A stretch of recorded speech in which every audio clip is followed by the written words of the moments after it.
Assalamualaikum warahmatullahi wabarakatuh. Halo kawan-kawan mahasiswa, perkenalkan saya Faizatul Aminah dari kelas BBSI 2019B dengan NPM 219100031070.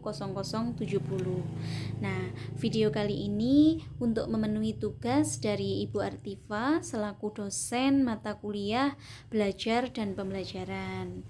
Nah, di sini saya akan mengulas sedikit tentang hakikat belajar dan pembelajaran.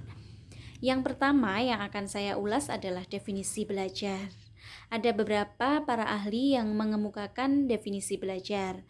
Yang pertama, belajar menurut Skinner. Belajar menurut Skinner adalah belajar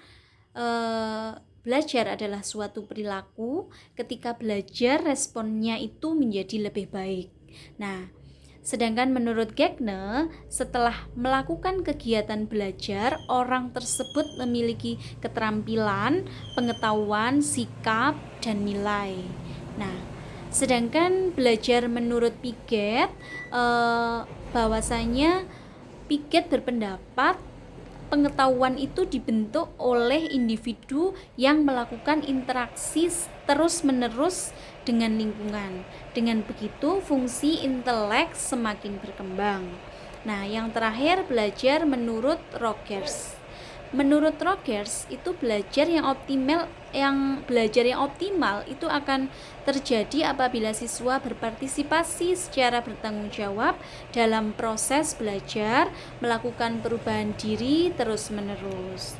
Nah, dari beberapa pendapat ahli tersebut bisa disimpulkan bahwasanya belajar adalah perubahan yang relatif permanen dalam perilaku atau potensi perilaku sebagai hasil dari pengalaman atau latihan yang diperkuat.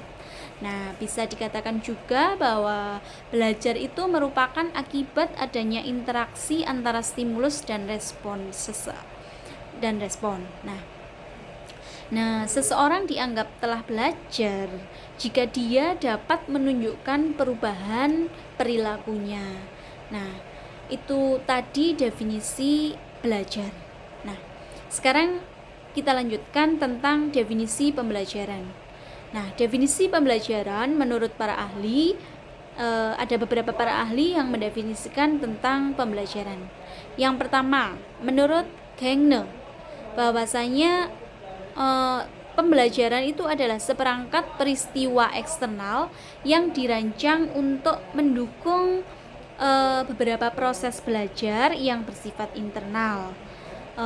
Yang kedua, menurut Munif Khotib, bahwa proses transfer ilmu dua arah antara guru sebagai pemberi informasi dan siswa sebagai penerima informasi. Itu definisi pembelajaran menurut Munif Khotib. Nah, sedangkan menurut Khalil itu bahwa pembelajaran merupakan suatu proses interaksi antara peserta didik dan pendidik dan sumber belajar pada suatu lingkungan. Selanjutnya, menurut Undang-Undang Nomor 2 Tahun 2003, bahwa pembelajaran itu adalah proses interaksi peserta didik dengan pendidik dan sumber belajar pada lingkungan belajar. Hampir sama dengan pendapat Khalil. Nah, yang terakhir, menurut Komalasari, bahwa pembelajaran itu adalah suatu sistem atau proses membelajarkan pembelajaran yang direncanakan, dilaksanakan, dan dievaluasi secara sistematis. Agar apa? Agar pembelajaran dapat mencapai tujuan pembelajaran yang efisien dan efektif. Nah, itu tadi definisi belajar dan pembelajaran. Kemudian ciri-ciri pembelajaran. Nah, apa saja sih ciri-ciri pembelajaran? Nah, ciri-ciri pembelajaran itu yang pertama, pembelajaran dilakukan secara sadar dan direncanakan secara sistematis. Yang kedua, bahwa pembelajaran dapat menumbuhkan perhatian dan motivasi siswa dalam belajar. Yang ketiga, pembelajaran dapat menyediakan bahan belajar yang menarik dan menantang bagi siswa. Yang keempat, pembelajaran dapat menggunakan alat bantu atau media pembelajaran yang tepat. Nah, yang kelima, pembelajaran itu dapat menciptakan suasana belajar yang aman dan menyenangkan bagi siswa. Yang terakhir, ciri-ciri pembelajaran adalah dapat membuat siswa siap menerima pelajaran baik secara fisik maupun psikologis. Nah, ciri lain dari pembelajaran adalah yang berhubungan dengan komponen-komponen pembelajaran. Ada 3 kategori komponen pembelajaran, yaitu adalah guru atau pendidik, yang kedua isi atau materi, dan yang ketiga adanya siswa atau peserta didik. Nah, ketiga kategori komponen pembelajaran ini melibatkan atau membutuhkan media pembelajaran, model pembelajaran, metode pembelajaran, teknik pembelajaran, beserta lingkungan tempat belajar.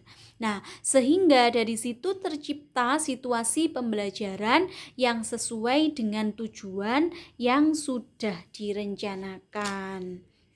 Nah, dari beberapa definisi dan ciri-ciri yang sudah dipaparkan, nah pasti belajar dan pembelajaran itu pasti memiliki tujuan. Nah, tujuan pembelajaran itu merupakan harapan. Nah, apa saja tujuan pembelajaran tersebut? Yang pertama, tujuan dengan menggambarkan pengetahuan, kemampuan, keterampilan, dan sikap yang harus dimiliki peserta didik sebagai akibat atau hasil pembelajaran yang dinyatakan dalam bentuk tingkah laku yang dapat diamati dan dapat diukur.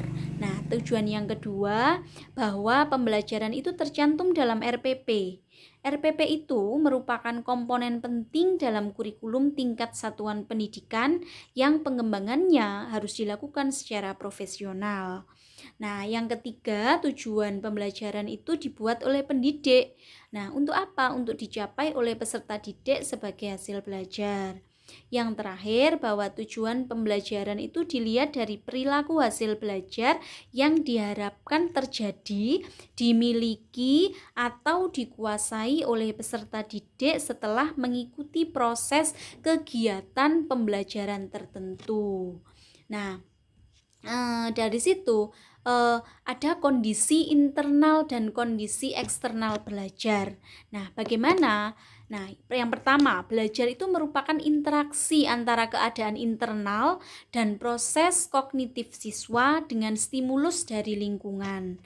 Nah, yang kedua, proses kognitif tersebut menghasilkan suatu hasil belajar.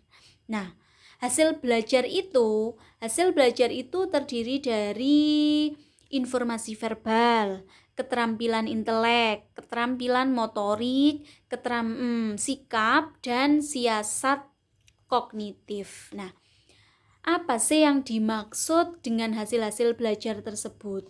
Nah, hasil yang pertama tadi informasi verbal. Informasi verbal itu adalah kapabilitas untuk mengungkapkan pengetahuan dalam bentuk bahasa, baik lisan maupun tulisan. Nah, yang kedua, hasil belajar tadi adalah keterampilan intelektual. Apa sih keterampilan intelektual hasil belajar itu? Nah, di sana yang dimaksud adalah kecakapan untuk berhubungan dengan lingkungan hidup serta menjelaskan konsep dan lambang. Nah, hasil yang ketiga adalah strategi kognitif.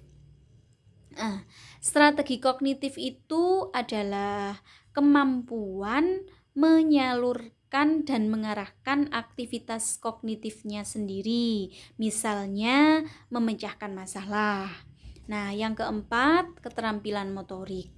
Keterampilan motorik itu kemampuan melakukan serangkaian gerak jasmani.